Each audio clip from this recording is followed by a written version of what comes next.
अस्सलाम वालेकुम गाइस। 52 घंटों के इस वेब डेवलपमेंट के कोर्स में मैं आप लोगों का वेलकम करता हूं। गाइस, सीएसएस एक बहुत बड़ी कास्केडिंग स्टाइल शीट है जिसके अंदर बेतहाशा प्रॉपर्टीज आ जाती हैं और इन प्रॉपर्टीज को मैंने 10 टुकड़ों में डिवाइड किया है, जिनमें से एक टुकड़ा हम लोगों ने पिछले लेक्चर में कवर कर लिया था और आज की इस वीडियो में हम लोग नेक्स्ट पार्ट पर फोकस करेंगे। गाइस, इसमें हम लोग थोड़ी सी एडवांस चीजों को स्टडी कर रहे होंगे, लेकिन इन टॉपिक्स में जो 3 मेजर टॉपिक्स हैं उन पर आप लोगों ने ज्यादा फोकस करना है इस वीडियो के अंदर। पहला टॉपिक एडवांस सेलेक्टर का होगा, आप लोगों ने उसको अच्छे से समझना है। दूसरा इंपॉर्टेंट टॉपिक वो पोजीशन के रिलेटेड होगा, वो आप लोगों ने बड़ी अच्छे से समझना है। तीसरा टॉपिक होगा सीएसएस में यूनिट्स का इस्तेमाल। देखो, जो यूनिट्स होते हैं उनको समझना बड़ा जरूरी होता है। सीएसएस के अंदर 5 जो यूनिट्स होते हैं उनको बहुत ज्यादा यूज किया जाता है और उनके दरमियान डिफरेंस क्या होता है ये मैं इस वीडियो के अंदर आप लोगों को क्लियर करने की कोशिश करूंगा पूरी।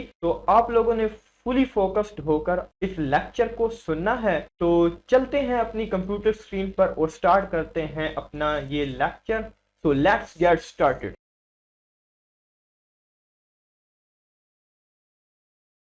गाइज हम लोग अपना वेब डेवलपमेंट फुल कोर्स वाला फोल्डर ओपन कर लेंगे और यहाँ पर हम लोग CSS वाला फोल्डर ओपन कर लेंगे और इसके अंदर मैंने लेक्चर 2 के नाम से फोल्डर ऑलरेडी बनाया हुआ है, तो आप लोगों ने बना लेना है, उसको आपने ओपन कर लेना है।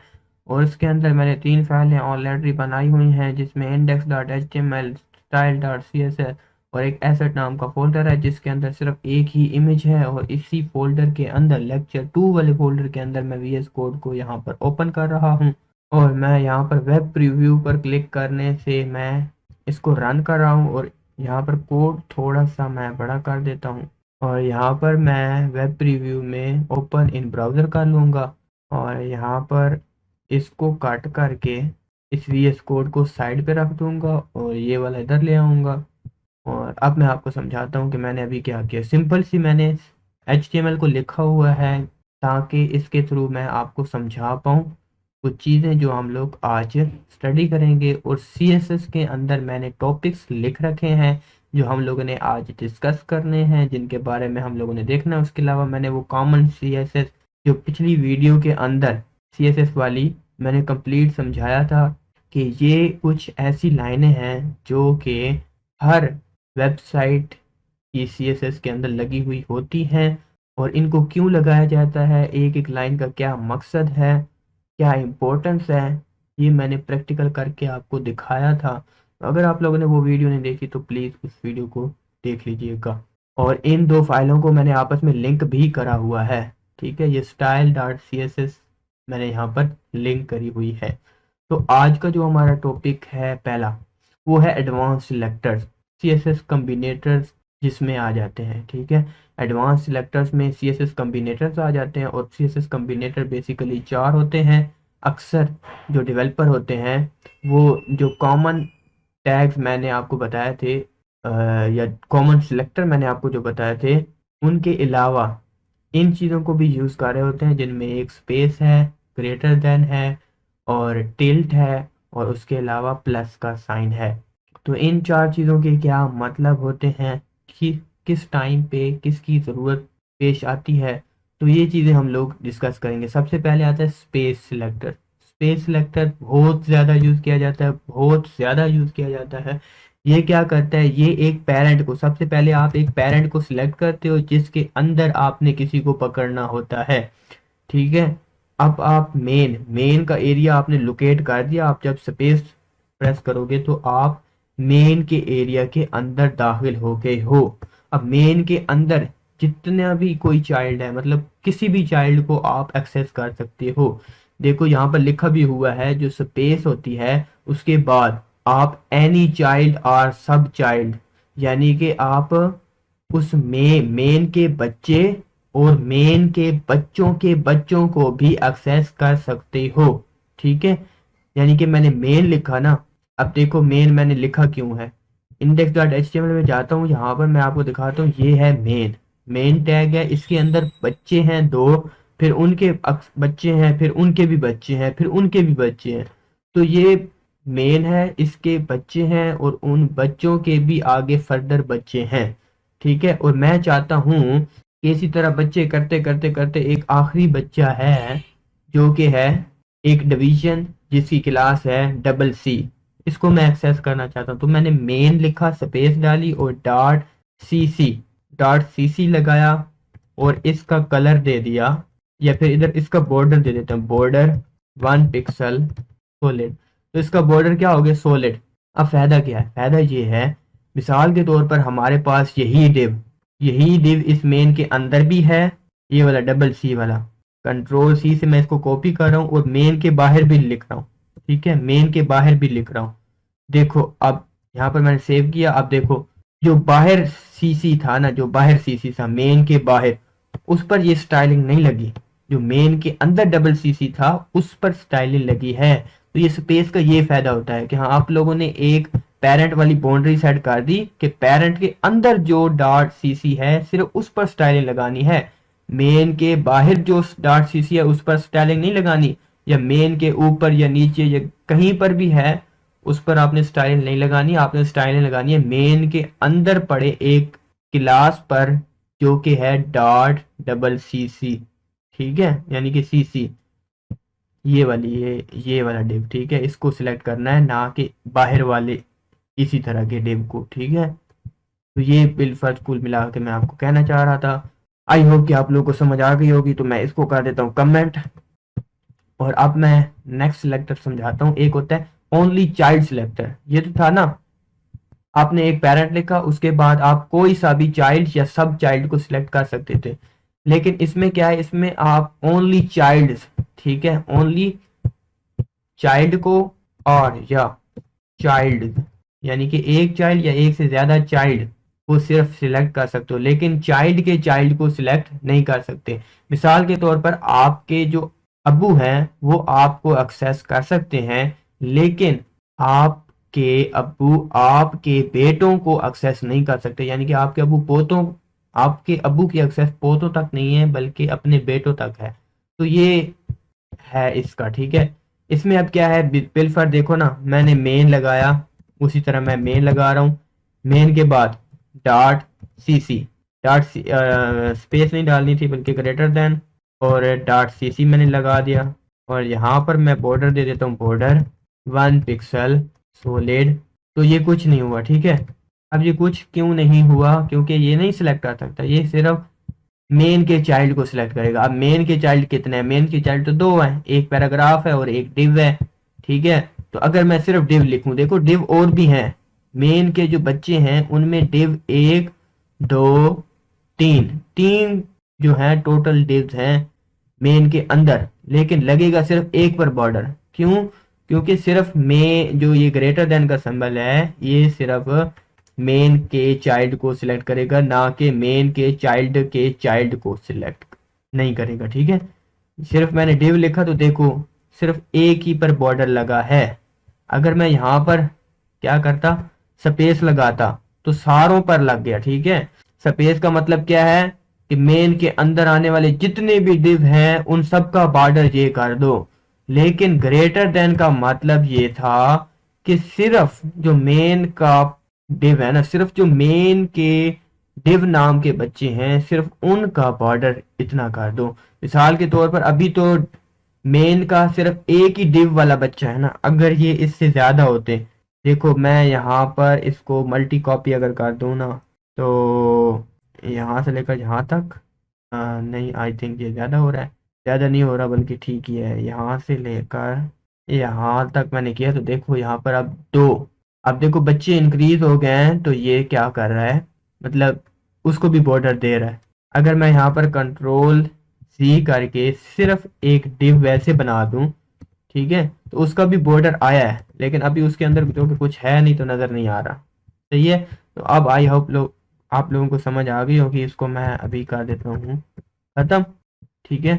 और यहाँ पर मैं इसको भी कमेंट कर दूंगा कि इसकी भी आपको समझ आ गई है।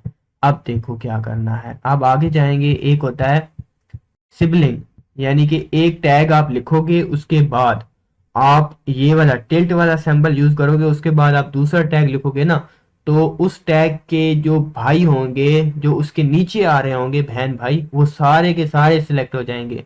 लेकिन प्लस से क्या होता है, प्लस से सिर्फ एक सिलेक्ट होता है, सिर्फ एक भाई या बहन जो उसके बाद आने वाला होता है पहला, वही सिर्फ सिलेक्ट होता है। कैसे, देखो अभी मैंने सारा कमेंट कर दिया है, मैं आपको यहाँ पर दिखाता हूँ। देखो ये जो हमारे पास है ना डिवीजन हमारे पास है सी सी क्लास की जो डिवीजन है, इसके बच्चे हैं चार, चार बच्चे हैं। और एक बच्चा है जी हमारा डिवीजन वाला, जिसका क्लास है डबल सी, ठीक है। और ये जो डबल सी है ना, ये आ रहा है पैराग्राफ के बाद में, और दो हेडिंग नीचे वाली दो हेडिंग के पहले, ठीक है। अब देखो ये जो डिवीजन है ना, डिवीजन डॉट सी सी, डबल सी सी वाली जो डिवीजन है, इसके जो बहन भाई हैं, ये ऊपर वाला एक पैराग्राफ है और नीचे वाले दो हेडिंग्स हैं। तो अब होता क्या है, बिलफर्ज मैंने इसको सिलेक्ट किया, यानी कि डॉट डबल सी सी को मैंने सिलेक्ट किया। उसके बाद मैंने टिल्ट लगाया, टिल्ट लगाने के बाद मैंने कहा कि इसके बाद कोई H3 होएगा, उसका जो कलर है वो कर दो रेड। देखा, तो ये दोनों उसके नीचे जो बहन भाई थे ना, H3 वाले जो बहन भाई थे जो कि डॉट सीसी के बाद आ रहे थे, वो थे दो, तो उन दोनों का कलर क्या हो गया है, रेड हो गया है। लेकिन अगर मैं यहाँ पर प्लस लगाता हूँ तो सिर्फ एक ही भाई का कलर जो है रेड हुआ है, जो कि फौरन बाद में आ रहा था, यानी कि पहला, यानी कि जो डबल सीसी का डिव थी उसका जो भाई था पहला H3, वही रेड हुआ है, ठीक है। तो ये बेसिकली डिफरेंट है, डिफरेंस है। यहाँ पर मैं टिल्ट लगा देता हूँ और मैं इसको कमेंट कर दूंगा, बल्कि कॉपी कर लेता हूँ एक बार और नीचे वाले को कमेंट कर देता हूँ, और यहाँ पर मैं चेंज कर देता हूँ, बल्कि चेंज नहीं करता, वो इस तरह रहने देता हूँ। यहाँ पर मैं प्लस लगा के और इसको चेंज कर देता हूँ, इसका रिजल्ट फिर आप बाद में देख लीजिएगा, सोर्स कोड आपको मिल ही जाएगा। अच्छा, इतना काम हमारा हो गया, सिलेक्टर्स हम लोगों ने देख लिए। उसके बाद आता है ओवरफ्लो। अब ओवरफ्लो क्या होता है, ओवरफ्लो बिलफर्ज मैं इस हेडिंग को पकड़ता हूँ, ये हेडिंग जो है हेडर के अंदर आ रही है, तो मैं यहाँ पर लिखूंगा हेडर, उसके अंदर स्पेस डाला है, उसके अंदर मैं H1 को पकड़ूंगा, H1 को पकड़ने के बाद इसका मैं बॉर्डर लगाऊंगा। सबसे पहले बॉर्डर देखता हूँ कि इसकी जो एरिया है वो कितना है, इसका एरिया ये वाला है। अब यहाँ पर M10 लगा के जो है ना, थोड़ा सा इसको मैं इस तरह कर देता हूँ, और उसके बाद PB10 लगा देते हैं, तो ये इतना हो गया। अब मैं आपको ओवरफ्लो वगैरह समझाता हूँ। देखो बाय डिफॉल्ट जो ओवरफ्लो होता है ना, उसका वैल्यू होती है विजिबल, ठीक है। विजिबल कैसे होता है, बिलफर्ज मैं इसकी विड्थ जो है ना वो सेट कर देता हूँ 200 पिक्सल। 200 पिक्सल देखो कहाँ तक आया है, मियाँ वाली जो कोड हाउस है इसका इसका जो कोड है ना, कोड यहाँ तक, मतलब कि इतना एरिया जो है बॉक्स के अंदर आ रहा है, बाकी बॉक्स के बाहर आ रहा है। तो ये होता है ओवरफ्लो। ओवरफ्लो क्या होता है कि जितना एरिया है उससे ज्यादा कंटेंट अपनी विड्थ ले, तो ये होता है। देखो अगर मैं यहाँ पर करता हूँ ओवरफ्लो, तो यहाँ पर मुझे प्रॉपर्टी देखने को मिलेगी, एक होता है ऑटो। ऑटो क्या काम करता है, अगर मैं यहाँ पर ऑटो लगा दूं, तो ऑटो से क्या हुआ है कि यहाँ पर आ गया है स्क्रोल, ठीक है। ऑटो से क्या आ गया, यहाँ पर आ गया स्क्रोल। जिस साइड पे स्क्रोल बनता होगा ना, उस साइड पे ये स्क्रोल खुद ब खुद लगा देगा। देखो अभी देखो हॉरिजॉन्टल स्क्रोल आ रहा है, लेकिन वर्टिकल नहीं आ रहा। देखो वर्टिकल किस सूरत में आएगा, अपने आप आएगा, देखना। हाइट जो है मैं इसकी लिमिटेड कर देता हूँ ताकि अपने आप आए ना, तो मैं हाइट यहाँ पर 200 पिक्सल कर रहा हूँ, हाइट इसकी 200 पिक्सल है ताकि फिक्स रह जाए ना। अब देखो मैं इसकी मल्टीपल कॉपीज बना रहा हूँ, H1 की मैं मल्टीपल कॉपीज बना रहा हूँ।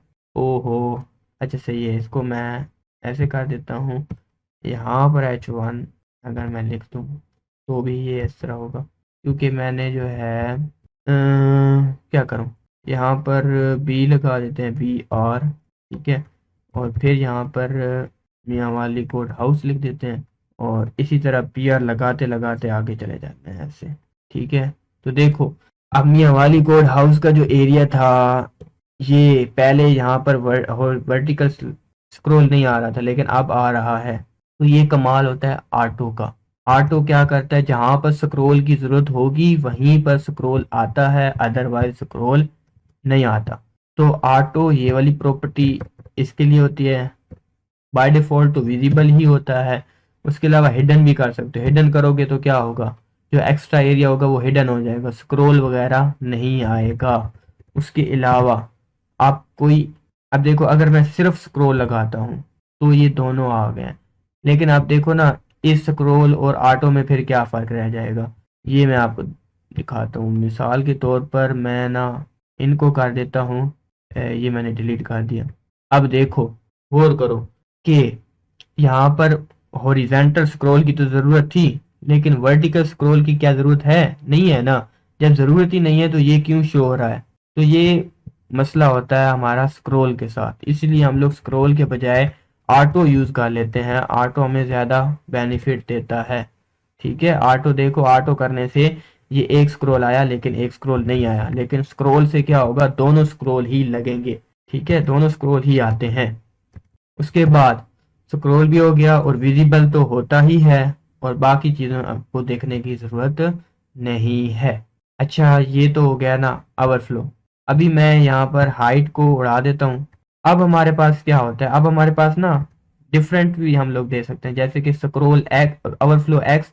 ओवरफ्लो एक्स सिर्फ एक्स के लिए हम लोग काम करें, यानी कि एक्स के लिए मैं कह रहा हूँ कि ऑटो कर दूं, एक्स के लिए सिर्फ ऑटो कर दूं कि एक्स पर स्क्रॉल अगर जरूरत पड़े तो आए, अदरवाइज ना आए। तो देखो ये सिर्फ एक्स के लिए सेट हुआ है। अगर बिलफर्ज यहाँ पर मैं बी आर लगा के ना ये मियाँ वाली कोड प्रिंट करूँ ना, तो देखना एरिया क्या हो रहा है, बढ़ रहा है। एरिया बढ़ रहा है। अगर मैं लिमिटेड कर दूंगा तो फिर भी स्क्रॉल नहीं आएगा। अगर मैं यहाँ पर हाइट कर दूं 100 पिक्सल, ठीक है, तो ये स्क्रॉल आ रहा है। ठीक है, स्क्रॉल आ रहा है। अच्छा, अलोंग एक्स एक्सिस ना, अलोंग एक्स एक्सिस। हालांकि अगर आप अलोंग एक्स एक्सिस हिडन करते हो तो फिर तो ये एक्स एक्सिस में नहीं आ रहा बल्कि दूसरी तरह आ रहा है, लेकिन अगर आप ऑटो करते हो तो तब ये उसको भी लेगा। ठीक है, तो बहरहाल मुझे इसका नहीं पता था कि ये लेता है। बहरहाल आप जो है इसको, अगर आप चाहते हो कि सिर्फ एक्स पर स्क्रॉल आए और दूसरा स्क्रॉल ना आए, यानी कि मैंने हाइट क्या कर दी थी, लिमिटेड कर दी थी ना, जैसे कि मैंने यहाँ पर 50 कर दिया, तो मैं चाहता था सिर्फ एक्स पे स्क्रॉल आए, वाई पे ना आए। तो मैं यहाँ पर एक्स के लिए क्या कर दूंगा, ऑटो कर दूंगा, और जो ओवरफ्लो वाई है उसके लिए फिर मैं हिडन कर दूंगा, तो वाई वाला नहीं आएगा। और यहाँ पर इसका मैं इंक्रीज कर देता हूँ, तो ठीक है, अब वाई वाला नहीं आ रहा लेकिन दूसरा आ रहा है। तो बहरहाल आप लोगों ने जो है ओवरफ्लो एक्स और ओवरफ्लो वाई इसको याद रखना है। उसके अलावा और भी चीज़ होती है, जैसा कि बिलफर्ज मैं इन दोनों को हटा रहा हूँ। हटाने के बाद यहाँ पर एक होता है ओवरफ्लो रैप। ओवरफ्लो रैप क्या करता है, वर्ड ब्रेक। अब इसमें एक होता है वर्ड ब्रेक। आप जब वर्ड ब्रेक करोगे ना, तो ये जो एक्स एक्सिस पर जो बढ़ रहा था उसको क्या कर दिया इसने, रैप कर दिया। अब रैप करने से ना आपने जो हाइट है ना उसको आपने कंटेंट के हिसाब से रखना है, यानी कि फिक्स नहीं करना। फिक्स आप नहीं करोगे ना तो देखो आपका जो कंटेंट है वो देखो ओवरफ्लो में सही दिखेगा। तो ये चीज़ आप कर सकते हो। आपका जो है कंटेंट जो है, अगर टेक्स्ट है और वो अपने एरिया से बाहर जा रहा है, तो आप ओवरफ्लो रैप करके उसको उसी एरिया के अंदर रैप कर सकते हो, यानी कि वर्ड ब्रेक करके। जिस तरह से इसने सी ओ के बाद जो कोड डी ई आता था उसको इसने ब्रेक कर दिया है। तो ये कुछ इंपॉर्टेंट ओवरफ्लो की प्रॉपर्टीज थी जो कि मैंने आपको समझा दी हैं। उसके अलावा हम लोग अब नेक्स्ट बात करेंगे, हमारे पास आता है डिस्प्ले। डिस्प्ले क्या होता है, सबसे पहले तो मैं इसको कर दूंगा ना घंटा। अब हम लोग दोबारा से H1 को पकड़ेंगे। यहाँ पर मैं H1 लिख रहा हूँ, हेडर। हेडर के अंदर H1, देखो हेडर के अंदर H1, इसका अगर मैं बॉर्डर 1 पिक्सल सॉलिड करता हूँ और मार्जिन 10 पिक्सल कर देता हूँ, और अगर मैं यहाँ पर डिस्प्ले लिखता हूँ, तो डिस्प्ले में हमारे पास बहुत सारी चीज़ें हैं, बहुत सारी चीज़ें। ठीक है। और इन सबको मैं आपको समझा नहीं सकता, मैं कुछ चीज़ें ही आपको समझा सकता हूँ और समझाऊंगा। और जो इम्पोर्टेंट है, इनलाइन, सबसे पहले मैं आपको बताता हूँ इनलाइन। अगर मैं यहाँ पर इनलाइन लिखूंगा तो क्या होगा, आपने ब्राउजर पर देखना है। जैसे मैंने यहाँ पर इनलाइन लिखा ना, तो क्या हुआ, देखो, इनलाइन का मसला है, इनलाइन का प्रॉब्लम है। इनलाइन का प्रॉब्लम ये है कि आप इस टैग को मार्जिन नहीं दे सकते टॉप और बॉटम से। ठीक है, आप इसको टॉप और बॉटम से ना ही मार्जिन दे सकते हो ना ही पैडिंग दे सकते हो। ठीक है, तो टॉप और बॉटम वाला काम आप नहीं कर पाते, इसलिए आपने इनलाइन नहीं रखना होता किसी को भी। ठीक है। दूसरा दूसरा होता है ब्लॉक। ब्लॉक बाय डिफॉल्ट जो H1 होता है वो एक ब्लॉक एलिमेंट ही है। तो ब्लॉक का क्या मतलब होता है, मुकम्मल तौर पर विड्थ ले। सही है। अच्छा, उसके अलावा एक तीसरे नंबर पर होती है इनलाइन ब्लॉक। इनलाइन ब्लॉक का क्या मतलब होता है कि इनलाइन तो हो लेकिन ब्लॉक भी हो, यानी कि कंटेंट जो है, जितना कंटेंट है उतनी विड्थ ले, लेकिन टॉप और बॉटम वाला काम भी करे। यानी कि टॉप से मार्जिन आप दे पाओ, बॉटम से भी मार्जिन आप दे पाओगे। अगर आप इस तरह करते हो ना, तो देखो इसकी पोजीशन में कोई फर्क नहीं पड़ा। इसकी पोजीशन में कोई फर्क नहीं पड़ा, वही जो टॉप बॉटम से जो मार्जिन 10 पिक्सल था ना, वो लगा हुआ है। लेकिन अगर मैं यहाँ पर ब्लॉक हटा के इन लाइन पे आता हूँ ना जैसे ही, तो टॉप बॉटम वाला जो मार्जिन था वो खत्म हो गया है। तो इसलिए आप लोगों ने इनलाइन नहीं, इनलाइन ब्लॉक ही चूज। अगर आपने किसी भी टैग को इनलाइन में कन्वर्ट करना है तो आपने इनलाइन नहीं लिखना बल्कि इनलाइन ब्लॉक कर लेना है, जो कि आपको काफी ज्यादा फायदा देगा। उसके अलावा एक और इसकी प्रॉपर्टी होती है नन। नन से क्या होता है, ये इसका डिस्प्ले हो जाता है गायब। ये अब हमारे डॉक्यूमेंट के अंदर नहीं है, गायब हो गया। ठीक है, खत्म हो गया। डिस्प्ले नन ये काम करता है। डिस्प्ले नन से क्या होता है, उसका जो डिस्प्ले था, उसकी जो विजिबिलिटी थी वो खत्म हो गई है। और ये खत्म इस तरह से होती है कि जितना एरिया वो ले रहा होता है, वो एरिया की स्पेस फ्री हो जाती है। अब उस एरिया पे नया कंटेंट आ सकता है। इसीलिए तो जो होम, कोर्सेज और जो ब्लॉग और जो अबाउट थे, ये ऊपर की तरफ खिसक गए हैं। जैसे ही मैं इसको हटाता हूँ तो ये वापस आ गया है। अब देखो, इसमें एक होता है हमारे पास फ्लैक्स, ठीक है, और एक होता है ग्रिड। ये दो इम्पोर्टेंट डिस्प्लेज हैं, लेकिन इन पर मैं अलहदा वीडियो बनाऊंगा क्योंकि ये बहुत, इनकी बहुत बड़े काम है। ठीक है, इनसे पूरी पूरी वेबसाइट का लेआउट बनाया जाता है। तो इसलिए जो है इन पर मैं अलग से वीडियो बनाऊंगा और उसके बाद डिस्प्ले कंप्लीट हो जाएगा। लेकिन अभी मैंने आपको 4 प्रॉपर्टीज का बता दिया है, 2 रह गई हैं जो कि मैं आपको बाद में बता दूंगा। अभी मैं क्या करता हूँ, इसको मैं कर देता हूँ कमेंट। हमारा जो है डिस्प्ले वाला काम हो गया है। डिस्प्ले यहाँ पर मैंने लिख तो देना था कि डिस्प्ले, यहाँ पर इनलाइन ब्लॉक लिख देता हूँ ताकि आपको याद रहे कि ब्लॉक करना है ना कि इनलाइन ब्लॉक करना है ना कि इनलाइन। उसके बाद आता है इम्पोर्टेंट। अब इम्पोर्टेंट का क्या मतलब होता है, इम्पोर्टेंट मीन बिलफर्ज के मैंने या बाय डिफॉल्ट यूजर, देखो जो भी स्टाइलिंग अभी लगी हुई है टेक्स्ट पर वो बाय डिफॉल्ट लगी हुई है। टेक्स्ट का जो कलर है, देखो हेडिंग 1 जो है, यानी कि मियां वाली कोड हाउस का जो फॉन्ट साइज है, जो फॉन्ट कलर है, ये जो भी चीजें लगी हुई है ये बाय डिफॉल्ट लगी हुई है। मैं इसको चेंज कर सकता हूँ। ठीक है, तो इनको मैं चेंज कर सकता हूँ। जैसे कि मैंने H1 को पकड़ा, मैंने कहा हेडर के अंदर H1 है, उसका कलर कर दो ब्लू, तो ब्लू हो गया ना। अब अगर मैं हेडर के नीचे H1 दोबारा लिखता हूँ और मैं कहता हूँ इसका कलर कर दो रेड, तो ये रेड हो गया। तो देखो जो CSS होती है ना, CSS उसकी मानी जाती है, वो CSS जो बाद में आती है उसकी मानी जाती है पहले।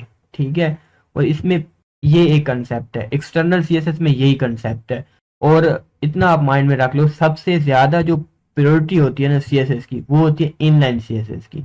अब देखो, अगर मैं हेडिंग 1 यहाँ HTML में जाऊं और इसके अंदर इसका जो ओपनिंग टैग है उसमें स्टाइल लगाऊं और यहाँ पर मैं कलर दे दूं ग्रीन, ठीक है, ग्रीन दिया तो ग्रीन लग गया। अब यहाँ पर मैं कुछ भी करता रहूं, कुछ भी करता रहूं ना, कलर चेंज नहीं होगा। सबसे ज्यादा प्रायोरिटी किसकी होती है, इनलाइन की होती है, उसके बाद एक्सटर्नल की होती है। फिर एक्सटर्नल के अंदर क्या होता है कि जो भी सीएसएस बाद में आ रही होती है उसकी वैल्यू पहले आने वाली सीएसएस से ज्यादा होती है। ठीक है, तो अब देखो मैं चाहता हूं कि नहीं, चाहे इनलाइन है चाहे कोई भी है, मुझे नहीं पता, जस्ट मैं यहाँ पर लगा रहा हूँ इम्पोर्टेंट। इम्पोर्टेंट मैंने लगाया, मैंने कहा भाई नहीं, चाहे इनलाइन है चाहे इंटरनल है, चाहे ऊपर आ रही है चाहे नीचे आ रही है, कहीं पर भी सीएसएस इस टैग के रिलेटेड है, उसकी ये वाली प्रॉपर्टी पहले से सेट है, तो उन सब की ना सुनो बल्कि इसकी सुनो। इसके साथ मैंने लगा दिया इम्पोर्टेंट। ये जो एक्सप्लेनेशन मार्क और इम्पोर्टेंट लगाया ना, ये बाकी सारों की नहीं सुनता, सिर्फ इसकी सुनेगा। ठीक है, यानी कि इसको ज्यादा प्रायोरिटी दी जाती है। इस प्रॉपर्टी और इस वैल्यू को ज्यादा हाई प्रायोरिटी देने के लिए हम लोग एक्सप्लेनेशन और इम्पोर्टेंट का यूज करते हैं। ठीक है, तो इसका बस सिर्फ इतना ही काम होता है। मैं यहाँ पर इसको कर दूंगा कमेंट, और कमेंट करने के बाद HTML से भी मैं इसको रिमूव कर दूंगा इनलाइन CSS को। अब हम लोग नेक्स्ट देखेंगे बैकग्राउंड इमेज। बैकग्राउंड इमेज क्या होती है? लेट्स सपोज कि मैं चाहता हूँ क्या, अच्छा मेन जो है ना, मेन के बाद मैं यहाँ पर एक डिव बना लेता हूँ बीजे इमेज। ठीक है, बीजे इमेज के नाम से मैंने यहाँ पर डिव बनाई है। इसको मैं यहाँ से कॉपी कर रहा हूँ और सेव करने के बाद स्टाइल में जा रहा हूँ, और यहाँ पर लास्ट में ही मैं डॉट लगाऊंगा, इसको पेस्ट करूंगा, और यहाँ पर मैं इसकी हाइट सेट कर दूंगा, क्योंकि वेट तो इसकी 100% होती ही है।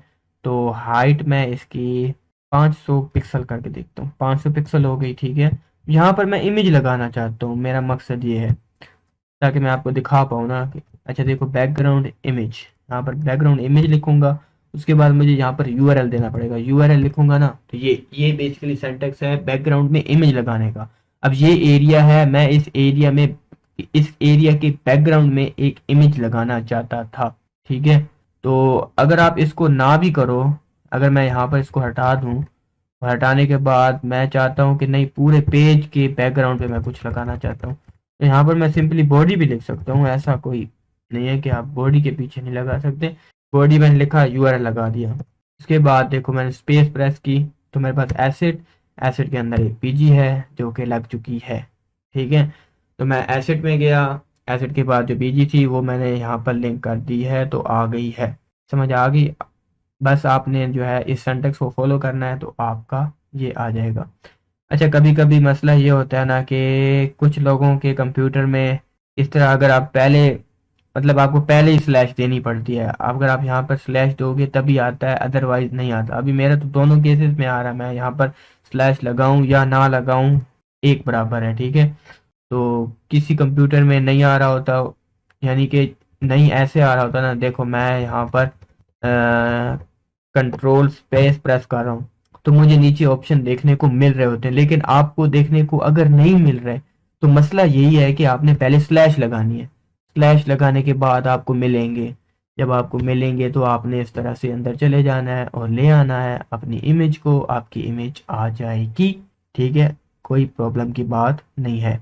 अच्छा उसके बाद अब अगर मैं इसको बड़ा करूं तो ये काफ़ी बड़ी इमेज थी। ठीक है, अब यहाँ पर मुख्तलिफ किस्म की प्रॉपर्टीज भी होती हैं। बैकग्राउंड इमेज तो लग गई ना, अब देखो बैकग्राउंड, जस्ट हम लोग बैकग्राउंड लिखेंगे बैकग्राउंड, और देखेंगे कि किस तरह की प्रॉपर्टीज हमारे पास आती हैं। सबसे पहले आता है बैकग्राउंड पोजीशन। अब बैकग्राउंड पोजीशन आप इसकी कर सकते हो जी सेंटर। ठीक है, तो ये मुकम्मल तौर पर सेंटर में आ चुका है। उसके बाद बैकग्राउंड पोजीशन के बाद बैकग्राउंड रिपीट। देखो बैकग्राउंड रिपीट अगर मैं कोई छोटी इमेज लगाता तो तब जो है आपको मैं समझा पाता अच्छे से, क्योंकि जब मैं छोटी इमेज लगाता ना तो वो इस तरह रिपीट हो रही होती, या तो एक्स एंड वाई में रिपीट हो रही होती, बार बार आ रही होती, तो मैं वहां पर नो रिपीट कर सकता था या कुछ इस तरह से। ठीक है, तो अभी के लिए मैं क्या करूंगा, बैकग्राउंड साइज से आपको समझा देता हूँ। बैकग्राउंड साइज में क्या होता है, एक होता है कवर, कवर से क्या होगा, कवर हो गया मतलब कि हाइट विड्थ, जो विड्थ है ना वो कोशिश करेगा कि कवर कर ले। ठीक है। उसके अलावा कंटेंट में क्या होता है, अगर मैं यहाँ पर स्पेस डालूँ कंटेंट करूँ तो देखो कवर में क्या था कि हमारा जो है मुकम्मल तौर पर कवर करे। मिसाल के तौर पर व्यू पोर्ट जो है ना, व्यू पोर्ट 100% विड्थ और 100% हाइट के हिसाब से कवर करें। लेकिन कंटेंट में क्या आता है, कंटेंट में ये है कि मुकम्मल व्यू हमें देखना चाहिए, जो हम लोग ने इमेज लगाई है बैकग्राउंड में वो मुकम्मल तौर पर शो होनी चाहिए।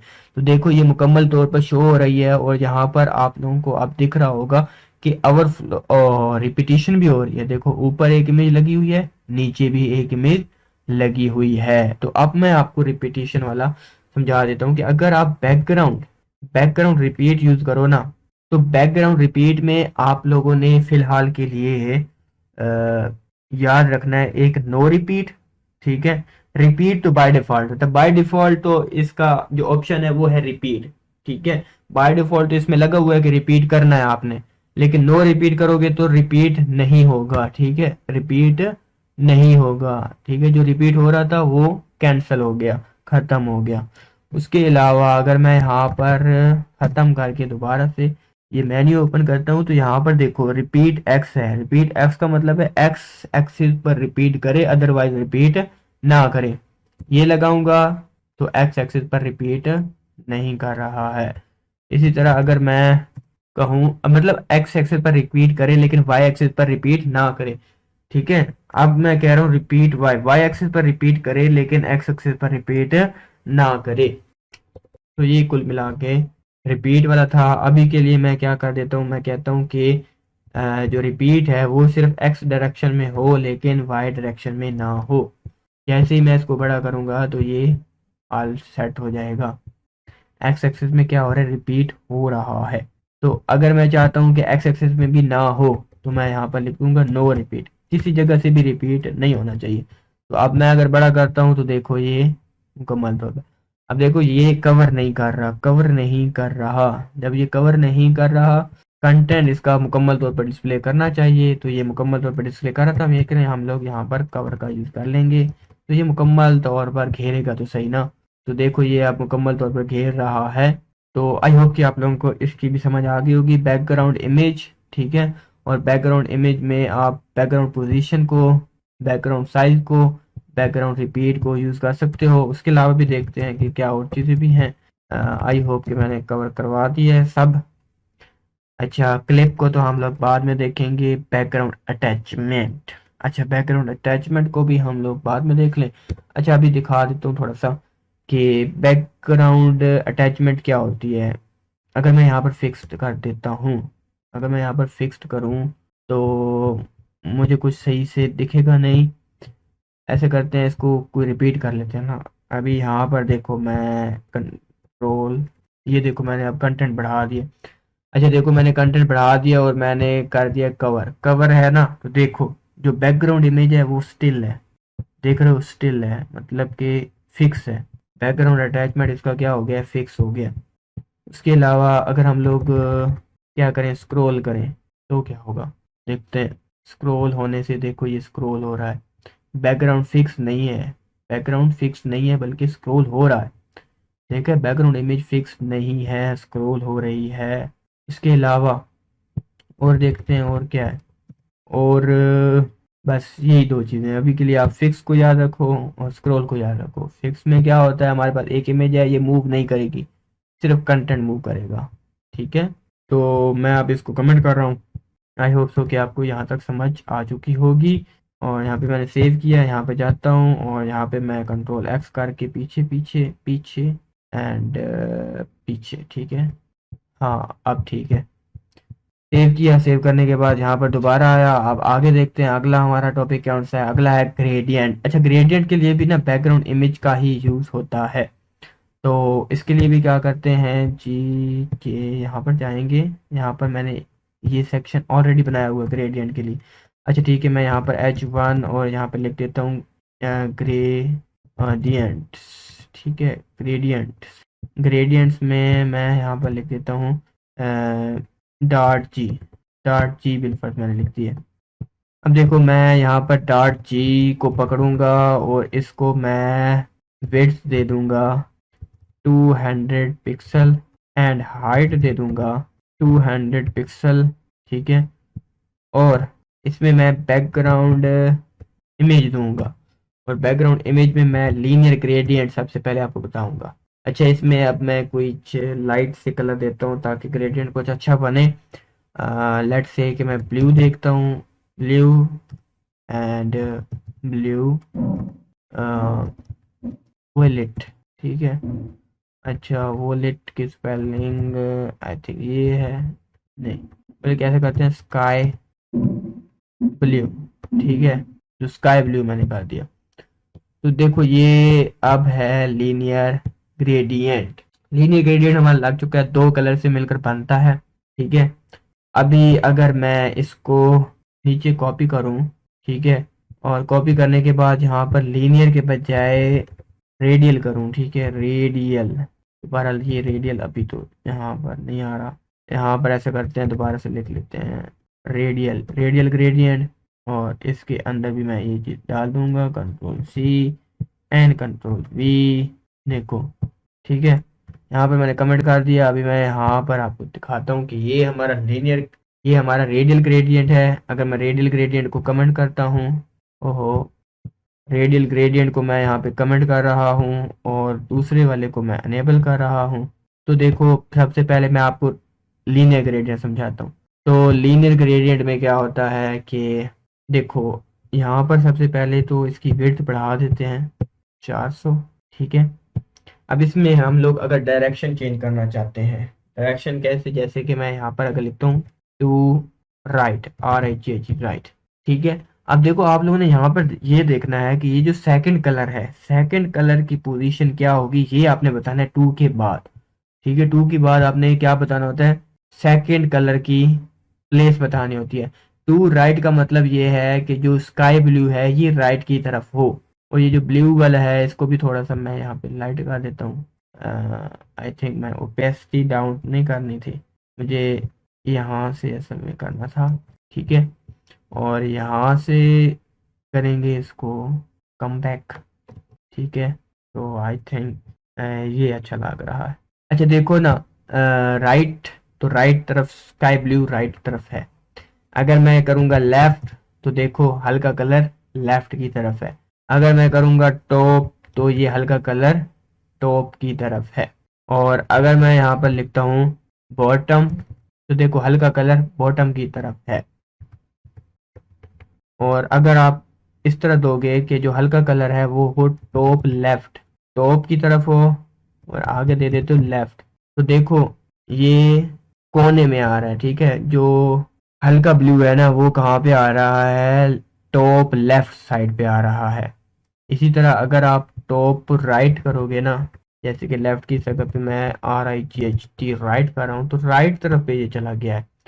इसके अलावा मैं यहाँ पर अब लेफ्ट ही कर रहा हूँ, टॉप लेफ्ट, लेकिन यहाँ पर टॉप की जगह पे मैं अब बॉटम लिख दूंगा, बॉटम, ठीक है।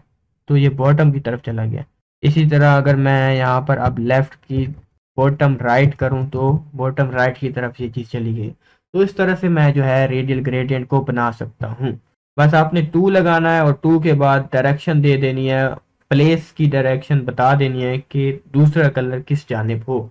ये याद करने का एक तरीका है। अभी मैं इसको कमेंट कर रहा हूँ, यहाँ पर मैं कमेंट कर रहा हूँ और इसको मैं अनकमेंट कर रहा हूँ, और अनकमेंट करने के बाद इसको, अच्छा रेडियल ग्रेडियंट में और इस ग्रेडियंट में इतना मतलब लिखने का कोई इतना डिफरेंस नहीं है। सवाल के तौर पर देखो ना, ये है हमारा ब्लू, ब्लू के बाद ना मैं परसेंटेज भी दे सकता हूँ। मिसाल के तौर पर ये 50% जो है ना, 55% यानी कि इसका एरिया हो, यानी कि कलर ज्यादा हो, 55% ये ब्लू का कलर हो, बाकी स्काई ब्लू ले ले, ठीक हो गया।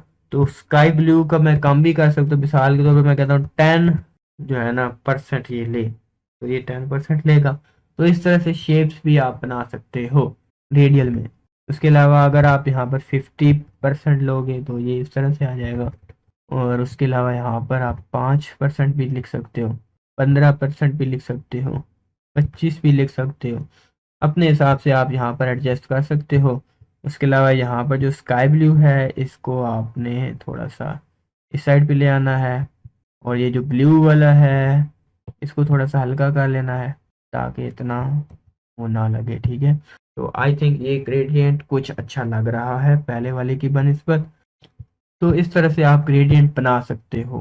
ग्रेडियंट में इतना मास्टर होने की ज़रूरत नहीं है, लेकिन आपको थोड़ा बहुत ग्रेडियंट आना चाहिए, जो कि आप जब हावर इफेक्ट वगैरह बनाओगे या फिर छोटी मोटी एनिमेशन बनाते हो तो वहाँ पर ये काफ़ी काम आ जाते हैं, लेकिन एडवांस लेवल पर इनको सीखने की इतनी ज़रूरत नहीं है। तो इतना आई थिंक बहुत है। अगर मैं इसको अनकमेंट कर दूं और अनकमेंट करने के बाद इन सभी को मैं कमेंट कर देता हूं, यहाँ पर मैं इन सबको कर दूंगा कमेंट। और अब हम लोग अपने नेक्स्ट टॉपिक की जानिब जाएंगे, जो कि है पोजीशन वाला। अच्छा, पोजीशन के लिए मैं नेव बार को पकड़ूंगा। मैं बोलूँगा कि हमारे पास एक नेव है, ठीक है। और नेव में क्या है, नेव में हमारे पास अच्छा नेव है, नेव के अंदर हमारे पास मुख्तलिफ पी हैं यानी कि पैराग्राफ्स हैं। यहाँ पर चेक भी कर लेते हैं। मैं यहाँ पर बॉर्डर लगाता हूँ, बॉर्डर के बाद 1 पिक्सल सॉलिड, ठीक है। अब देखो इसके डिस्प्ले के साथ भी खेलना है। मैं अगर इसका डिस्प्ले इन लाइन ब्लॉक कर दूंगा तो देखो ये एक ही लाइन में आ गया है। एक ही लाइन में आने के अलावा देखो मैं इस पर टॉप राइट लेफ्ट हर तरफ से बॉर्डर भी लगा सकता हूँ, मार्जिन भी दे सकता हूँ। तो ये देखो यहाँ पर आ गए। इसके अलावा मुझे यहाँ पर इनका बॉर्डर नहीं चाहिए, ठीक है। बॉर्डर मुझे नहीं चाहिए। जो नेव है इसका यहाँ पर मैं बैकग्राउंड कलर लेट से ब्लू दे देता हूँ, और यहाँ पर थोड़ा सा इस साइड पे ले आऊँगा और कलर वाइट दे देता हूँ, ठीक हो गया। अब मैं आपको पोजीशन के हवाले से थोड़ा समझाता हूँ कि देखो यहाँ पर मैं लगा रहा हूँ पोजीशन, पोजीशन एट्रीब्यूट। यहाँ पर मैंने स्पेस प्रेस की तो बहुत सारी इसकी पोजीशन हैं, जिनमें पहली जो है आप स्टैटिक को समझो। स्टैटिक क्या होती है? स्टैटिक ये होता है कि फिक्स है, जो ब्राउज़र में इसकी जो चीज़ मिली हुई है बस यही है, इसको आप आगे पीछे मूव नहीं कर सकते, और ये बाय डिफ़ॉल्ट लगी हुई होती है, ठीक है। स्टैटिक से क्या होता है कि ये फिक्स नहीं होती, बल्कि जो ब्राउज़र में जो इसकी हैसियत है बस वही रहती है। देखो पोजीशन वाली चीज़ें इस पर नहीं लग सकती, जैसे कि पोजीशन के साथ और भी बहुत से एट्रीब्यूट्स आते हैं, प्रॉपर्टीज आती हैं, जैसे कि टॉप आ गया, ठीक है। टॉप इसी तरह होता है लेफ्ट, इसी तरह होता है राइट, ठीक है। इसी तरह राइट होता है, इसी तरह बॉटम होता है। तो ये जो चीज़ें हैं ना, ये चीज़ें इस पर नहीं लग सकती, ये चीज़ें इस पर नहीं लगती। जैसे कि मैं यहाँ पर 12 लिख रहा हूँ, कोई फ़र्क इसको नहीं पड़ा। इस तरह यहाँ पर भी मैं कुछ लिख दूँ, कोई फ़र्क नहीं पड़ना, और किसी में भी कोई फ़र्क नहीं पड़ेगा, क्योंकि ये स्टैटिक है। स्टैटिक का मतलब है चेंज नहीं कर सकते इसकी पोजीशन। उसके अलावा दूसरे नंबर पे आता है रिलेटिव। रिलेटिव में क्या होता है? रिलेटिव में आप जो है यहाँ पर दे सकते हो कि टॉप से, अच्छा जी, जहाँ पर ये प्लेस थी वहीं से इसका एरिया स्टार्ट होता है, ठीक है। यानी कि इसकी जगह वहाँ पे बनी रहेगी और ये पेज में कहीं पर भी मूव कर सकती है। मिसाल के तौर पर अभी तो मैं इसको कुछ भी नहीं दे रहा ना, अगर मैं यहाँ पर बॉटम से 0 कर दूँ, ठीक है, और या फिर यहाँ पर पिक्सल करूँ, पिक्सल में दूंगा, देखो पिक्सल देता हूँ तो ये देखो चली गई, पिक्सल दिया और ये चली गई। और उसके अलावा अच्छा ना, हमारे पास एक होता है जेड इंडेक्स। जेड इंडेक्स क्या होती है? अगर आपने फोटोशॉप वगैरह यूज़ किए हो तो लेयर्स होती हैं, तो इसमें भी वही होता है। 0 लेयर पे बाय डिफ़ॉल्ट हमारा पेज होता है, और अगर आप 1 या फिर 2 या फिर 3 देते हो तो वो फिर ऊपर वाली लेयर्स होती हैं, और माइनस में अगर आप कोई वैल्यू देते हो तो वो नीचे वाली होती हैं, ठीक है। अभी मैं बॉटम से 100 पिक्सल मैंने बोला है। अच्छा, बॉटम से जब 100 पिक्सल बोलूँगा तो ये 100 पिक्सल ऊपर चला जाएगा। जब ऊपर चला जाएगा तो फिर ये नज़र ही नहीं आएगा। तो इसको असल में ऊपर तो मैंने नहीं जाना था, अगर मैं यहाँ पर माइनस लगा दूँ तो ये वापस आ जाएगा। देखो पहले क्या हो रहा था, पहले ये ऊपर चला गया था। मैंने जब कहा कि बॉटम से, देखो इसका एरिया तो यही है ना। रिलेटिव में क्या होता है, जहाँ ये पड़ी थी वहीं से ही इसका मतलब बॉटम, वहीं इसका जो बॉटम था उससे ऊपर जो है 100%, जब 100 पिक्सल ये ऊपर गया तो पेज से ही बाहर निकल गया। तो यही वजह थी, ठीक है। जैसे मैंने माइनस बॉटम किया ना, मतलब बॉटम से नीचे जाओ आप 100 पिक्सल, तो ये 100 पिक्सल बॉटम से नीचे आया है। उसके अलावा देखो जेड इंडेक्स जो मैं आपको समझा रहा था वो क्या था। अगर देखो आप इसको जेड इंडेक्स रखते हो 1 फिर तो ठीक है, 0 रखते हो फिर भी ठीक है, लेकिन अगर माइनस में देखते हो तो देखा ये पीछे चला गया। माइनस में लिखोगे तो ये पिछली लेयर्स में जाएगा। 0 तो बाय डिफॉल्ट है ना, 0 तो है ही है, 0 है ठीक है। 1 करोगे फिर भी आगे आएगा, 2 करोगे फिर भी अगली लेयर ही है। बाय डिफॉल्ट 0 लेयर पे होती हैं हर चीज़ें, ठीक है। और कामा लगा के जब आप माइनस में दोगे तो ये पीछे जाएगी, -2 लिखोगे तो और ज़्यादा पीछे जाएगी, लेकिन इतने पीछे लेके जाने का फ़ायदा नहीं है, ठीक है। तो आई होप कि यहाँ तक आपको समझ आ गई होगी ये जेड इंडेक्स की भी। अब मैं आपको थोड़ा सा अगली प्रॉपर्टी के हवाले से बताता हूँ कि रिलेटिव तो ये होती है ना कि इसकी स्पेस यहाँ पर रहती है, यहाँ पर इसकी स्पेस रही थी, ये स्पेस कहीं नहीं गई। लेकिन उसके बाद जो दूसरी है आती है ना वो आती है एब्सोल्यूट। एब्सोल्यूट में पीछे वाली स्पेस गई, पीछे वाली स्पेस गई। अब आप अपर लेयर में आ गए, अब आप यहाँ पर टॉप लिखो, यहाँ पर 0 लिखो, ठीक है। तो ये देखो ऊपर आ गया है। ऊपर आने के बाद अगर आप यहाँ पर इसकी विड्थ कर देते हो 100%, तो ये मुकम्मल तौर पर 100% ले लिया। उसके बाद अगर मैं इसकी हाइट कर देता हूँ 100 VH, ठीक है, तो ये 100% टॉप पे आ गया, ठीक है। अब तो लेफ्ट, और ये आप बढ़ा सकते हो, जैसे मैं लेफ्ट कहूँ तो लेफ्ट से कितना दूर हो जी, 10 पिक्सल मैं कह रहा हूँ, तो 10 पिक्सल दूर हो गया ना। देखो यहाँ पर मैं दिखा देता हूँ, ये देखो मैं स्क्रॉल किया, ये 10 पिक्सल मैं यहाँ से दूर आ गया हूँ। इस तरह मैं अगर 100% दूर आऊँगा तो मैं आपको ज़्यादा बेहतर समझा पाऊंगा। ये देखो 100% ये एरिया दूर चला गया है, तो ये आप इससे कंट्रोल कर सकते हो। उसके अलावा जेड इंडेक्स समझा देता हूँ, अब आपको ज़्यादा बेहतर समझ आएगी कि ये अभी तो है टॉप पे। -1 देता हूँ तो बिल्कुल पीछे चली गई है, ये पूरी नैव बार कहाँ चली गई, पीछे चली गई। तो ये होता है एब्सोल्यूट। इसमें क्या होता है, जो एक्चुअल जो जगह थी वहाँ से ये हट जाती है। बाकी चीज़ें मैंने यहाँ पर उड़ा दी, और एब्सोल्यूट आपको आई होप थोड़ा बहुत समझ आ गया होगा। उसके अलावा एक होती है हमारे पास फिक्स्ड। फिक्स्ड क्या होती है, फिक्स्ड में भी ये अपर लेयर पे आ गई है, लेकिन अगर कंटेंट ज़्यादा होगा तो तभी आपको थोड़ा बहुत समझ में आएगी। तो मैं इसको कंटेंट को थोड़ा सा बढ़ा देता हूँ फिर से, ये कंटेंट बढ़ गया। अब देखना, गौर करना, देखो हमारी जो नैव बार है वो फिक्स है, जिस पोजीशन पर हम लोगों ने इसको फिक्स किया था उस पोजीशन पर ये अगली लेयर पे आके फिक्स हो गई है। अब हमारा पेज स्क्रॉल होता रहेगा लेकिन ये एक ही जगह पे फिक्स रहेगी। तो आई होप कि आपको यहाँ तक समझ आ गई होगी। इसके अलावा अगर मैं यहाँ पर जो है ना फिक्स करने के बाद भी मैं उसको लेफ्ट राइट और जेड इंडेक्स देकर आगे पीछे ऊपर नीचे और उसकी लेयर वगैरह को चेंज कर सकता हूँ फिक्स से भी, सिर्फ स्टैटिक में वो काम नहीं होता। उसके बाद होती है हमारे पास लास्ट में आती है स्टिकी। स्टिकी, अब ये स्टिकी क्या होती है, स्टिकी में एक और चीज़ आपको देनी पड़ती है, टॉप 0। स्टिकी में आप देखो ना, मैं बिलफर्ज यहाँ पर जाता हूँ, बल्कि यहाँ पर जाने के अलावा मैंने यहाँ पर पी को थोड़ा सा मैं हेडर, हेडर के अंदर H1 है, उसका मैं P 10 पिक्सल और टेक्स्ट अलाइन सेंटर और MB 2 आर्डियन, ठीक है। या फिर मार्जिन भी हर तरफ से दे देते हैं। अब देखो स्टिकी से क्या होता है, स्टिकी में मैंने बताया है कि पोजीशन इसकी स्टिकी है, उसके बाद आता है टॉप, टॉप 0। 0 पे आके क्या हो जाएगा, रुक जाएगा, यानी कि ये स्क्रॉल करती जाए, पेज क्या होगा, स्क्रॉल करता जाएगा, लेकिन जब ये नैव बार टॉप के साथ टच होगी तो ये रुक जाएगी, ठीक है। पेज स्क्रॉल होता रहेगा लेकिन ये रुक जाएगी। मिसाल के तौर पर कंटेंट थोड़ा सा मैं और बढ़ा के आपको दिखा देता हूँ, यहाँ से लेकर यहाँ तक मैं इसको मल्टीपल कॉपीज कर दूंगा। और देखो आप देखना, जैसे मैं ऊपर गया ना, देखो नैव बार तो ऊपर चिपक गई है ना, नैव बार देखो चिपक जाती है, नैव बार चिपक जाती है। अच्छा यहाँ पर एक और फंडा मैं आपको बता देता हूँ कि यही चीज़ जो कि मैं एक्सेस कर पा रहा हूँ, अगर मैं इसको किसी अदर डिव में, यानी कि ये जो है ना हमारा बॉडी, बॉडी के अलावा किसी चीज़ में डाल देता हूँ, बॉडी के अलावा किसी चीज़ में डाल देता हूँ, कंट्रोल X और कंट्रोल एक्स करने के बाद यानी कि इस मेन में डाल देता हूँ, बिल फर्स्ट मेन में डाल दिया है। अब क्या ये काम करेगा?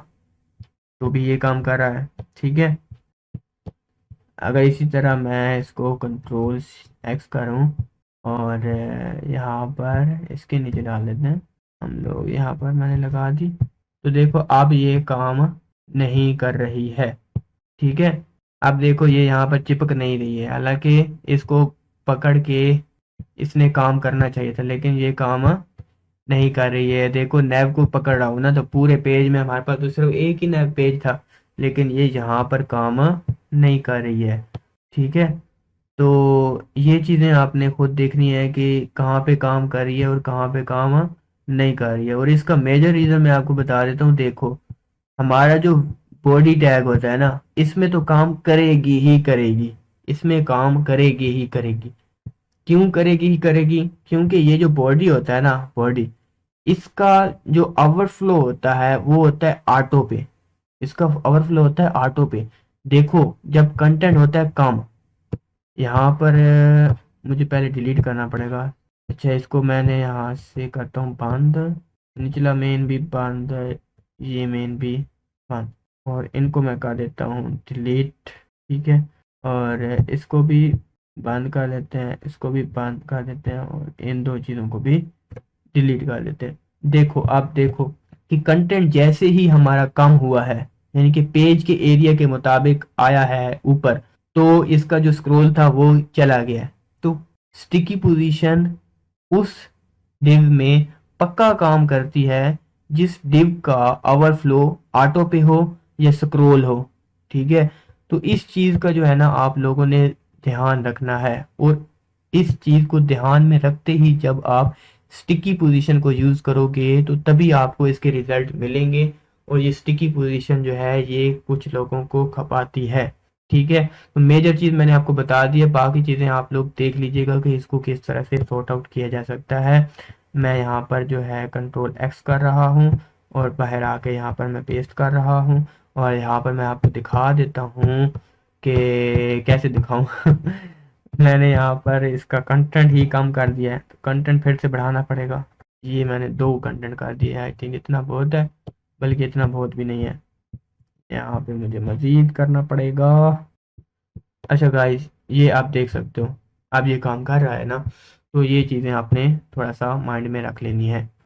अच्छा अब हम लोग देखते हैं अगली चीज़ों को, क्योंकि पोजीशन वाला काम हमारा हो गया है। अब आती है ओपेसिटी की बात। ओपेसिटी, ओपेसिटी, अच्छा लेट्स से ना फॉर एग्जांपल मैं यहाँ पर ना अभी ऐसा करता हूँ कि बॉडी, इस बॉडी को मैं कर रहा हूँ कमेंट, ठीक है। ये सारी की सारी बॉडी हो गई कमेंट, और यहाँ पर मैं नई बॉडी बना रहा हूँ, और यहाँ पर मैं एक मेन बनाऊंगा। मेन के अंदर मैं एक इमेज लेके आ जाऊंगा, ठीक है। इमेज लेते आता हूँ, कहाँ से लेके आऊँगा? वही एसेट और बीजी, ठीक हो गया। तो ये इमेज मैं ले आया, और इसके बाद मैं यहाँ पर लिखता हूँ एक H1, और इसका नाम है मियावाली कोड हाउस, ठीक है। अच्छा देखो मैं करना क्या चाहता हूँ, मैं करना चाहता हूँ मेरा टेक्स्ट इस इमेज के आगे डिस्प्ले हो, और ओपेसिटी के साथ किसी तरह मैं खेलूंगा। तो मैं इन चीज़ों को, यही चीज़ें मैं आपको समझाऊंगा। अभी के लिए मैं इसको कमेंट कर रहा हूँ, इसको भी कमेंट कर रहा हूँ, और ये जो चीज़ें मैंने लगाई हुई हैं इन सबको मैं कमेंट कर रहा हूँ। और यहाँ पर मैं आपको दिखाता हूँ कि सबसे पहले तो IMG है, IMG की जो विड्थ है वो मैं 100% करूँगा ताकि ये अच्छे से शो हो यहाँ पे। और उसके अलावा जो H1 है, अच्छा IMG की 100% विड्थ कर दी, और इसकी पोजीशन कर दूंगा एब्सोलूट ताकि ये अलग अलग अलग उसमें हो जाए, ठीक है। और इसकी जो Z इंडेक्स है ना, क्योंकि ये मैं पीछे चाहता हूँ, तो पीछे चाहता हूँ तो मैं इसका Z इंडेक्स माइनस में दे दूंगा, -1 कर दिया, ठीक है। -100 वगैरह करने की जरूरत नहीं है, इतने दूर जाना नहीं है, हमारा -1 से काम हो जाता है। हो गया है, हमारा हेडिंग ऊपर आ गई है। तो अब मैं देखो क्या चाहता हूँ कि हमारा जो है ना हेडिंग, यानी कि H1, उसका जो कलर है ना वो हो जाए वाइट, क्या हो जाए? वाइट हो जाए, ठीक है। इसका कलर हो गया वाइट, और इसका जो बैकग्राउंड कलर है ना, वो मैं चाहता हूँ ब्लैक, कि इसका बैकग्राउंड कलर हो गया ब्लैक।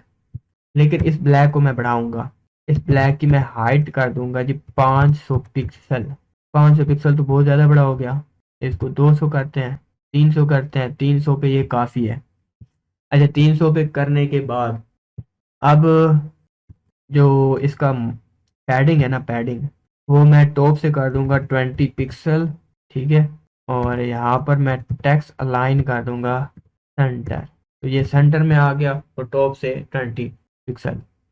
अच्छा उसके बाद फ़ॉन्ट साइज थोड़ा सा बड़ा कर देते हैं, और बिलफर्ज 50 पिक्सल, आई थिंक ये बहुत बड़ा हो गया है। यहाँ पर 50 पिक्सल नहीं बल्कि 40 I think 40 is enough. And यहाँ पर जो पैडिंग है ना, पैडिंग जस्ट टॉप मुझे देनी चाहिए थी, मैं यहाँ पर जस्ट लिखता हूँ टॉप, ठीक है। टॉप से 20 पिक्सल और बाकी ये सेंटर में आ गया है। तो गाइस इतना तो हम लोगों ने कर लिया है। अब देखो मैं ओपेसिटी समझाता हूँ। ओपेसिटी बिलफर्ज मैं कहता हूँ इसकी ओपेसिटी जो है ना, ओपेसिटी 0 है, तो ये तो गैप हो गया, ये पूरा का पूरा एलिमेंट क्या हो गया, गैप हो गया। लेकिन अगर मैं इसकी 0.5 कर दूं तो ये देखो क्या हो गया, ये अब जो है ना आधी इसकी ओपेसिटी है, आधी इसकी ओपेसिटी नहीं है, यानी कि ट्रांसपेरेंट सा हो गया है, ठीक हो गया। तो ये इस पर एज ए ओवरले काम कर रहा है। अगर मैं यहाँ पर इसको थोड़ा सा बड़ा करूँ, 45 करूँ, तो ये थोड़ा सा ज़्यादा अच्छा लगेगा। अगर मैं 45 नहीं बल्कि 50 करता हूँ तो I think 50 is very good. तो गाइज ये इस तरह का हम लोग बना सकते हैं अगर हम लोग ओपेसिटी के साथ खेलें। अब देखो ओपेसिटी पूरे के पूरे एलिमेंट की ट्रांसपेरेंसी का डिस्कस करता है, लेकिन अगर देखो मैं यहाँ पर इसको उड़ा दूं तो ओपेसिटी जो है ना कलर में भी होती है। आरजीबी जो कलर होता है ना, आरजीबी, जैसे यहाँ पर अगर मैं जो है ना ये है ट्रांसपेरेंसी या ओपेसिटी आप समझ लें, तो ये जो एक है ये वाला रूलर, इस रूलर से क्या होता है कलर आगे पीछे होते हैं, इस रूलर से कलर ऊपर नीचे होते हैं, लेकिन इससे कलर की ओपेसिटी होती है। मैं कलर की ओपेसिटी कम कर रहा हूँ तो देखो ये टेक्स्ट में कोई भी फर्क नहीं आएगा। टेक्स्ट भावे चाहे मैं बिल्कुल ओपेसिटी डाउन कर दूं, सिर्फ जो बैकग्राउंड कलर है उसका जो है ना ओपेसिटी आगे पीछे हो रही है। तो देखो ये, देखो ये, तो ये आई होप कि आपको ये अच्छा दिख रहा होगा। ये इसको हम लोग बोलते हैं इमेज पर ओवरले। इमेज पर हम लोगों ने क्या लगाया, ओवरले लगाया है। तो आई होप कि आपको ओपेसिटी की भी समझ में आ गई होगी। मैंने आपके लिए ये एक हीरो इमेज, एक किस्म की आप लोग कह लो कि मैंने आपको प्रेजेंट करके दिखाया है, और इसको भी मैं यहाँ पर कमेंट कर दूंगा। कमेंट करने के बाद यहाँ पर दोबारा आते हैं और यूनिट्स का समझाता हूँ कि यूनिट्स क्या होते हैं। यूनिट्स देखो, यूनिट्स हमारे पास पहला है जी pixel vs RAM vs EM. अच्छा इन दोनों में बेसिक डिफरेंस क्या है, ये जो ईएम है ना, ईएम इम्फेसाइज, ये क्या होता है, ये डिपेंड करता है रूट पर, ये वाला आरईएम पर डिपेंड करता है। जो पेरेंट का आरईएम होता है ना उस पर डिपेंड करता है ईएम, मतलब ईएम डिपेंडेंट होता है आरईएम पर, और आरईएम डिपेंडेंट होता है रूट एलिमेंट पर, रूट एलिमेंट के फॉन्ट साइज पर, जबकि पिक्सल होता है फिक्स। पिक्सल क्या होता है, फिक्स होता है। मैं यहाँ पर लिख देता हूँ, पिक्सल होता है फिक्स्ड, आरईएम क्या करता है, REM depend on root element, और वो रूट एलिमेंट कौन सा होता है, उस रूट एलिमेंट को कहते हैं एचटीएमएल। जो एचटीएमएल टैग होता है वो बेसिकली रूट एलिमेंट होता है, और जो एम्फेसाइज होता है वो होता है पेरेंट फॉन्ट साइज रैम। जो रैम की मदद से आप कंट्रोल कर सकते हो पेरेंट का फॉन्ट अगर रैम की मदद से रखोगे तो वो। अच्छा मैं प्रैक्टिकल करके दिखाता हूँ तो आपको ज़्यादा से समझ आएगी। यहाँ पर मैं दोबारा से बॉडी लिखता हूँ, बॉडी के अंदर मैं एक बनाता हूँ बिलफर्ड, मैंने एक पेरेंट डिव बनाई और उसके अंदर मैं लिख रहा हूँ जी पेरेंट, और फिर उसके बाद मैंने एक चाइल्ड बनाया, उसके अंदर मैं लिख रहा हूँ पी चाइल्ड, और यहाँ पर पेरेंट को भी पी में लिख देते हैं पेरेंट। अच्छा अब मैं यहाँ पर आऊँगा, यहाँ पर मैं आपको दिखाता हूँ कि सबसे पहले ईएम क्या होता है। ईएम एक है डॉट पेरेंट, और इसका फॉन्ट साइज मैं यहाँ पर रख रहा हूँ तो, या फिर मैं रखता हूँ 5 REM, ठीक है 5 REM मैंने रख दिया है। पेरेंट का फ़ॉन्ट साइज। अगर मैं यहाँ पर डॉट चाइल्ड करता हूँ, डॉट चाइल्ड जो कि पेरेंट का चाइल्ड है, और इसका जो है फ़ॉन्ट साइज मैं कहता हूँ कि आपका जो फ़ॉन्ट साइज है वो है 2em। ठीक है, तो 2em ये है, या फिर 2em को छोड़ो, 2em की जगह 1em लिखूंगा तो ये इसी के बराबर आएगा। और जब मैं देखो 1em किसके बराबर है, 1em इसी 5rem के बराबर है, लेकिन 2em क्या है, इसके डबल है। तो यहाँ पर भी आप यहाँ पर समझ सकते हो कि क्या हो रहा है। अगर मैं 0.5 लिखूंगा तो जो पेरेंट है उसका जो फ़ॉन्ट साइज है उसका हाफ ले लेगा। em रूट के rem पर डिपेंड करता है। 1 का मतलब है रूट का जो rem है, यानी कि पेरेंट का जो rem साइज है वो जितना है उतना ही इसका है। अगर 1 देता हूँ तो, अगर 0.5 दिया तो आधा। ठीक है, अच्छा देखो कैसे पता चलेगा। अगर मैं यहाँ पर अलग से rem दे देता हूँ, मिसाल के तौर पर यहाँ पर मैं 2.5 rem दूंगा ना, तो जो साइज होगा, जो साइज इसका होगा ना, वही साइज नीचे वाले का होगा। मिसाल के तौर पर मैं यहाँ पर 0.5 em दे रहा हूँ, लेकिन ये जो rem है ये ऊपर वाले rem पर डिपेंड नहीं करता था ना, तो इंडिपेंडेंट इसका रिजल्ट ये आएगा। ठीक है, जैसे मैं इसको कमेंट करूंगा तो तब भी इसका रिजल्ट चेंज नहीं हुआ, क्योंकि नीचे वाले का रिजल्ट भी सेम है। तो यहाँ पर भी आपको दिख रहा होगा। अदरवाइज अगर मैं यहाँ पर इसकी वैल्यू को चेंज करता हूँ तो देखो इसका ये भी ऑटोमेटिकली चेंज होता रहेगा। देखना, मैं यहाँ पर 5 को हटाया ना, देखो दोनों छोटे हो गए, 1 लिखा, दोनों बड़े छोटे हो रहे हैं, दोनों बड़े छोटे हो रहे हैं। ठीक है, तो ये इस तरह ये जो है पेरेंट के rem पर डिपेंड करता है। बिलफर मैंने कर दिया 5। ठीक है, तो ये इतना इसने ले लिया है। अब देखो ये किस पर डिपेंड करता है, ये rem करता है रूट पर, रूट एलिमेंट के फ़ॉन्ट साइज पर। मिसाल के तौर पर हमारे पास ये देखो, ये दूसरे rem पर डिपेंड नहीं करता, ये हमारे पास 5rem ये डिपेंड करता है। मिसाल के तौर पर मैं ना बॉडी बॉडी भी तो पेरेंट के अंदर बॉडी नहीं है, तो बॉडी क्या हुआ, पेरेंट हुआ। तो अगर मैं इसका फ़ॉन्ट साइज इंक्रीज करूँ तो क्या होगा कि सबका मतलब किस तरह आप समझ रहे हो, ये नीचे वाले का भी इंक्रीज होगा, नहीं नीचे वाले का नहीं, ये जो है rem पर डिपेंड नहीं करता। लेकिन अगर मैं यहाँ पर html लिखूँ, क्योंकि rem डिपेंड करता है रूट एलिमेंट के फ़ॉन्ट साइज पर, तो मैं जैसे ही html लिखता हूँ ना, यहाँ पर मैंने html लिखा और यहाँ पर मुझे फ़ॉन्ट साइज लिखना था। ठीक है, तो देखो ये बड़ा हो गया। अब ये डिपेंड कर रहा है, देखो यहाँ पर 9 लिखा तो ये बड़ा हो गया, अगर 2 लिखता हूँ तो भी ये बड़ा हो गया। अगर मैं यहाँ पर बॉडी लिखता हूँ तो क्या ये करेगा काम, देखते हैं। देखो बॉडी लिखा तो तब भी वही प्रॉपर्टी है, लेकिन ये काम नहीं कर रही। लेकिन जैसे ही मैं इसको काट के html लिखता हूँ तो ये बड़ी हो गई है, क्योंकि ये जो rem है ये रूट के फ़ॉन्ट साइज पर डिपेंड करता है, रूट के फ़ॉन्ट साइज पर। ये जो rem है ये डिपेंड करता है रूट के फ़ॉन्ट साइज पर। ये जो html का फ़ॉन्ट साइज मैंने यहाँ पर डिसाइड किया है कि 2rem है, इस पर डिपेंड कर रहा है। अगर ये बढ़ेगा तो नीचे वाले भी बढ़ेंगे, अदरवाइज नहीं बढ़ेंगे। ठीक है, 20 किया तो देखो कितना बड़ा हो गया, नज़र भी नहीं आ रहा। 1 किया तो ये है। ठीक है, 0 कर दूंगा तो बिल्कुल गैप, इसी तरह 0.5 कर दूंगा तो ये इतना। तो इस तरह से मैं कंट्रोल कर पा रहा हूँ। समझ आई? तो ये हम लोग रिस्पॉन्सिवनेस में बहुत ज़्यादा ये हमारा काम आता है, और ये चीज़ मैं आपको बताऊंगा जब हम लोग मीडिया क्यूरीज पढ़ेंगे। तो अभी के लिए आप इतना माइंड में रख लो, em डिपेंड करता है rem पर, और rem डिपेंड करता है रूट एलिमेंट के फ़ॉन्ट साइज पर, और पिक्सल किसी पर भी डिपेंड नहीं करता, पिक्सल किसी पर भी डिपेंड नहीं करता। पिक्सल अगर मैं 5 पिक्सल लिख देता हूँ, 5 पिक्सल को छोड़ो, ये तो बहुत छोटा हो गया, 10 पिक्सल लिखा।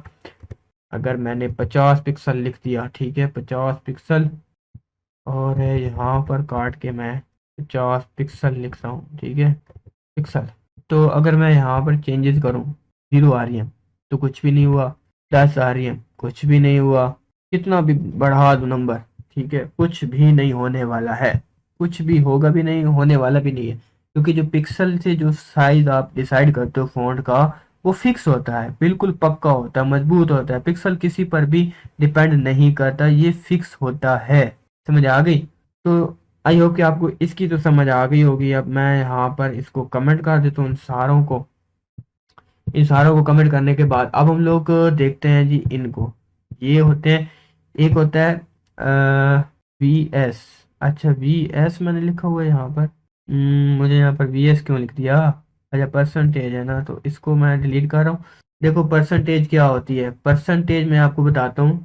कुछ इस तरह से है कि अभी तो मैं यहाँ पर कमेंट करना है, एक कमेंट ठीक हो गया। यहाँ पर इसको हटा देते हैं। गाइस पेरेंट का जो डिव था उसके अंदर जो है मैं पैराग्राफ को हटा रहा हूँ, ठीक है। ये चाइल्ड है, चाइल्ड ऑफ पेरेंट डिव, इतना मैं कर रहा हूँ। अभी देखो हम लोग सीएसएस में जाएंगे और यहाँ पर मैं सबसे पहले परसेंटेज को बताता हूँ। परसेंटेज क्या होती है, देखो डॉट पेरेंट लिखा, ठीक है, डॉट पेरेंट। डॉट पेरेंट लिखने के बाद इसकी मैं एक विड्थ दे रहा हूँ जो कि मैं दे रहा हूँ 800 पिक्सल। और मैं नीचे क्या करूँगा, नीचे मैं बॉर्डर दे दूंगा ताकि मुझे शो भी हो कि 1 पिक्सल सॉलिड कितना एरिया है। अभी यहाँ पर मैंने इसको थोड़ा सा बड़ा किया हुआ है, इसको थोड़ा सा डाउन लेके आते हैं, ठीक है। और यहाँ पर थोड़ा सा छोटा कर देते हैं, 400 आई थिंक बहुत है। और ऐसा करते हैं, यहाँ पर पैडिंग भी दे देते हैं जी 20 px।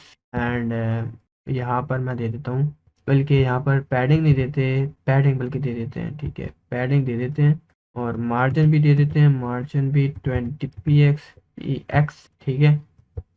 तो बहरहाल ये पेरेंट जो है ना उसका ये डिव है। अब जो चाइल्ड है वो क्या है, बिलफर्ज मैंने यहाँ पर child dot child, dot child, और इसका मैं बॉर्डर रख रहा हूँ 1 पिक्सल सॉलिड, ठीक है। तो ये है। अगर देखो ना मैं यहाँ पर वेड्थ करता हूँ, वेड्थ इसकी करता हूँ 50%, 50%, तो ये हाफ लिए, हाफ किसकी, किसका हाफ लिया, जो इसका पेरेंट वाला डिव था ना उस पेरेंट वाले डिव की हाफ विड्थ इसने ली है, ठीक है। और जो अगर मैं 100 करता हूँ तो ये 100 विड्थ लेता है, 100% विड्थ लेता है। अब ये पैडिंग की वजह से ले नहीं रहा है, अगर ये पैडिंग मैं ना दूं, ये जो पैडिंग थी इसको अगर मैं इसको कमेंट कर दूंगा तो आपको सही से समझ आएगी कि 100% वेट अब ये ले रहा है, ठीक है, 100%। और जैसे ही मैं यहाँ पर 50 लिखूंगा तो ये 50% वेट लेगा, और 0 कहूंगा तो बिल्कुल 0% पे चला जाएगा, और इसी तरह ये हाफ पे आ गया है। तो ये जो परसेंटेज होती है ये डिपेंड करती है पेरेंट के साइज पर, जो पेरेंट का साइज होता है ना उसके हिसाब से खुद को आप ढाल सकते हो। लेकिन इसी की जगह पे अगर वी डब्ल्यू होती है view port width, view port width, यानी कि जितनी हमारी स्क्रीन की विड्थ है उतना साइज ले लो, तो ये तो काफी ज्यादा साइज ले लेगा ना। बिलफर्ज मैं यहाँ पर 100 वी डब्ल्यू लिखूंगा ना तो देखो ये काफी ज्यादा, मतलब जितना स्क्रीन का साइज था उतना इसने एरिया लिया है, ठीक है। इसलिए ये स्क्रीन से भी बाहर चला गया, देखो स्क्रीन से इस साइड पे फासला ज्यादा जितना था ना उतना ये इसने इस स्क्रीन से बाहर उस साइड पे दूसरी साइड पे ले लिया है। तो ये आता है व्यू पोर्ट विड्थ। इसी तरह व्यू पोर्ट हाइट, यानी कि जितने हमारे ब्राउजर का हाइट है ना उतनी ये हो जाए, तो व्यू पोर्ट जैसे ही एच लिखूंगा तो ये उतना ही वो लेगा, लेकिन इसके लिए हाइट आपने यहाँ पर लगानी है, हाइट, हाइट लिखा तो ये देखो उतनी ही ले रहा है। अब स्क्रॉल इसलिए आया है क्योंकि इसके ऊपर मार्जिन लगा हुआ था ना, मार्जिन अब कितना लगा हुआ था 20 पिक्सल का, तो 20 पिक्सल ये नीचे चला गया स्क्रीन से।